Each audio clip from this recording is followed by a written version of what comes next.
Hi friends, welcome to GK all in one channel. ఎలా ఉన్నారు friends? అందరూ బాగున్నారు కదండి. ఫ్రెండ్స్, ఈరోజు నేను మీకు ఆంధ్ర స్పెషల్ ఆవకాయ పచ్చడి మా ఇంట్లో మేము ఎలా తయారు చేసుకుంటామో మీకు చూపించాలనుకుంటున్నాను. మరి ఇంకెందుకు ఆలస్యం ఫ్రెండ్స్, వీడియోలోకి వెళ్ళిపోదాం.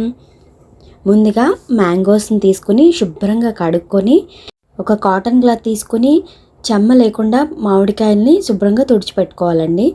తర్వాత మామిడికాయల్ని మీకు నచ్చిన సైజులో కట్ చేసుకొని పెట్టుకోవాలండి. మేమైతే ఈ సైజులో కట్ చేసుకొని పెట్టుకున్నాం. చూసారా ఎంత బాగున్నాయో, చూస్తుంటేనే నోరుతుంది కదండి.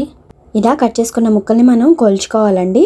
మేమైతే ఇవ్వండి, ఇది సేర్ డబ్బా అంటారు, 1 కేజీ డబ్బా అనమాట. ఇది బియ్యం కొలిస్తే మేము దీంతో కొలిచి పెట్టుకున్నాం. మామిడికాయ ముక్కల్ని దేంతో కొలుస్తామో అదే కొలత దాంతో మనం మిగతా ఇంగ్రీడియంట్స్ అన్నిటిని కూడా కొలత వేస్తామండి.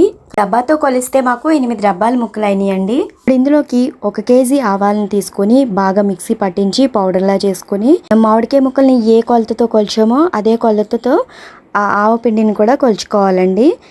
మనం ఆవపిండిని ఎంత తీసుకుంటున్నామో అంతే క్వాంటిటీలో కారము అలాగే ఉప్పుని కూడా తీసుకోవాలి. ఇక్కడ మాకు 1 డబ్బా ఫుల్గా వచ్చింది, ఇంకా కొంచెం మిగిలిపోయింది. మేము అదే కొలతతో కారము అలాగే సాల్ట్ని కూడా తీసుకున్నాము. ఆవపిండి, కారం, సాల్ట్ సమానంగా వేసుకోవాలండి. గ్రేవీ ఎక్కువ కావాలనుకున్న వాళ్ళు ఇంకొంచెం ఆవపిండిని కూడా యాడ్ చేసుకోవచ్చు. అలాగే కారం కూడా ఎక్కువ తినేవాళ్ళు కారాన్ని కూడా యాడ్ చేసుకోవచ్చు. ఉప్పు మాత్రం మీరు కరెక్ట్గా చూసుకోండి, ఉప్పు తక్కువ అయితే పచ్చడి పాడైపోతుంది. ఇలా ఆవపిండి, కారం, సాల్ట్ ముక్కలకి పట్టేలా బాగా కలుపుకోవాలండి. చేత్తో కలుపుకోండి, అప్పుడే ముక్కలకి బాగా పడుతుంది. ఇలా మనం 3 మిక్స్ చేసుకున్న తర్వాత మనం ఆయిల్ తీసుకుని ఆయిల్ని కూడా యాడ్ చేసుకోవాలండి. మేమైతే ఇక్కడ గ్రౌండ్ నట్ ఆయిల్ని యూస్ చేస్తున్నాము. పప్పు నూనె యూస్ చేసుకోవచ్చు, గ్రౌండ్ నట్ ఆయిల్ని యూస్ చేసుకోవచ్చు. ఈ 3 మిక్స్ చేసిన తర్వాత ఒక 2 రోజులు ఇలా ముక్కల్ని విడిచిపెట్టండి. ఆ తర్వాత మనం మిగతా ఇంగ్రీడియంట్స్ని యాడ్ చేయాలి. చూసారా, 2 డేస్ తర్వాత మేము వీటన్నిటిని యాడ్ చేస్తున్నామండి. తొక్క వలిచిపెట్టుకున్న వెల్లుల్లిపాయ రెమ్మల్ని అలాగే మెంతుల్ని యాడ్ చేస్తున్నామండి.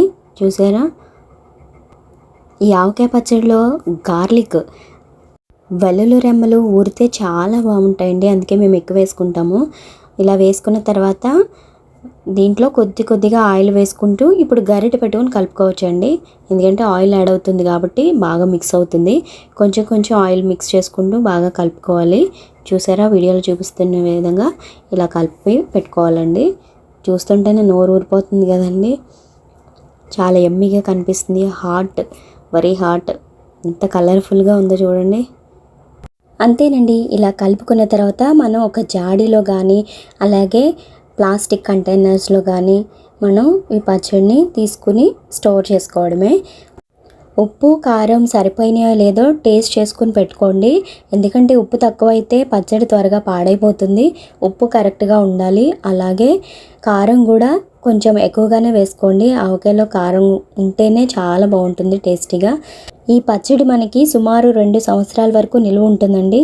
ఈ పచ్చడిని ఫ్రిడ్జ్లో స్టోర్ చేసుకుంటే మనకి కలర్ ఎప్పటికీ పోదండి. Colour as it is first day ఎలా ఉందో లాస్ట్ డే వరకు కూడా అలానే ఉంటుంది. జాడీలో వేసేసిన తర్వాత పైన కూడా కొంచెం ఆయిల్ వేసి పెట్టుకోండి. ఆయిల్ కూడా ఎక్కువగానే ఉండాలి. ఈ జాడీకి మనం ఇలా కాటన్ క్లాత్ తీసుకొని ఒక తాడు తీసుకొని ఇలాగ కట్టేసుకొని స్టోర్ చేసుకోవాలి. అంతేనండి. ఈ వీడియో కనుక మీకు నచ్చినట్లయితే ఏం చేయాలో తెలుసు కదండి. Bye. Thank you for watching. If you really like this video, please like, share and subscribe to our channel, GK All in One channel.